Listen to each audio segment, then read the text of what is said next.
pushing that nationally, but it's a lot of corn and soybeans because that's fossil fuel and that's what money is, unfortunately. But there are movements on the other side for like local boar restaurants. Yeah, oh yeah, and you can see actually in the last 10 years, there's a huge trend of Yes, local produce, right. local, and so there are people starting to grow more Yeah. locally and organic Yeah, and because organic it's, is- yeah. because it's posh right now, and that's a good thing. Right. Yay, you know, it works in our favor, but how far it'll go, I'm not sure.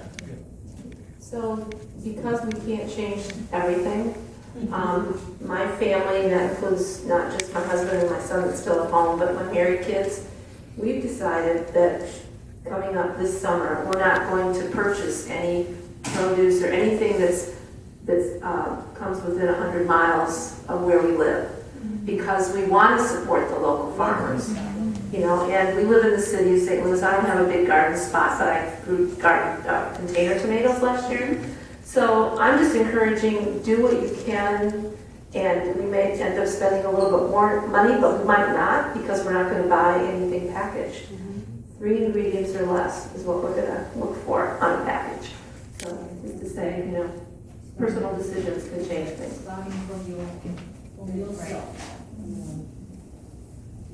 Yes.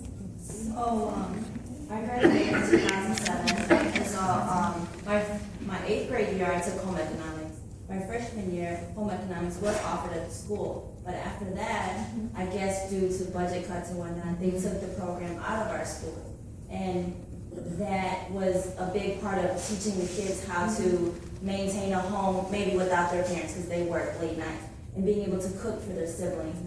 How do you get that back? How do you, like, is there a way that we can go to restaurants and, you know, talk to cooks, or maybe, you know, have an after-school program where the kids can stay and learn how to cook food? There are those. They do exist. The Herbert Hoover Boys and Girls Club. They have a cookie program at their school afterwards. We're actually talking to Nicole Colmenera, I say that wrong, about doing a teaching program at the food bank, about having folks come in. I think home ec is kind of like music. They consider them expendable. So when they make budget cuts, they get cut first. But I think it's about broadening, as you know, everyone has said, broadening a greater understanding that these things are important. Knowing how to budget The life for your skills. groceries. Yeah, life skills. I mean, I took home ec multiple years. I can't sew, but I never could. But and I also can't cook. But you know, I did take it, and I had the opportunity to learn it. But you know, I mean, it's just a matter of education and starting young. And we do see some positive outcomes from that effort. Recently, we've had a lot of little kids come into the food bank that they had for their birthday parties. They had friends bring food donations instead of gifts. And, you know, we see wonderful things like that, and we're like, okay, maybe it's working. You know, little signs, little glimmers of hope for the future. So, And there's a program called Cooking Matters, which Operation Food Search runs, which they actually do community center cooking classes, and they're aimed at all different demographics, because even senior citizens, they get to the point where they're not cooking for a family, so they tend to pare way back on the healthy foods that they should be eating.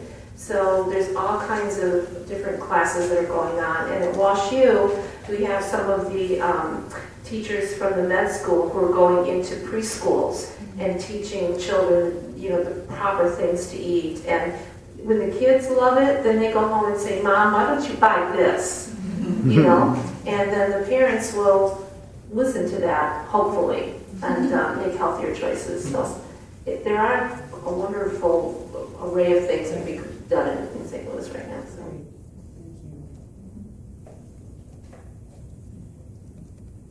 Any other questions or comments? I want to thank the panelists for really, really stimulating presentations, and to all of you for your contributions. I hope, and I think the Buddhist Council, all of us on the Buddhist Council hope that this event will not just be something we leave and forget about in a day or two, but that this will, you know, spur us on to some real changes in our lives and our activities, and the ways that we can reach out and help to alleviate hunger in our own communities. I think we've heard a lot of ideas, volunteer possibilities as individuals, but that we might also organize small groups to go and sort of volunteer at the food bank on perhaps a regular basis even. We've talked about gardening and maybe had the great information because I think a lot of us assumed that we couldn't grow food and give it away. So that was a great thing to learn today. I think that maybe a lot of us have already thought about our food choices, emphasizing locally grown choices, and that these are ways in our personal lives and buying habits that we can influence the whole food industry. We can avoid buying the foods with harmful ingredients that are poisoning our kids. And maybe talking to our local school districts as well about the programs that children need to learn to feed themselves in healthy ways and to encourage those programs to remain. So thank you all again for coming. I know that we want to leave a little time for people to just visit with each other and with the panelists before we go. I think there's tea here and some cookies. So once again, please join me in thanking the panelists.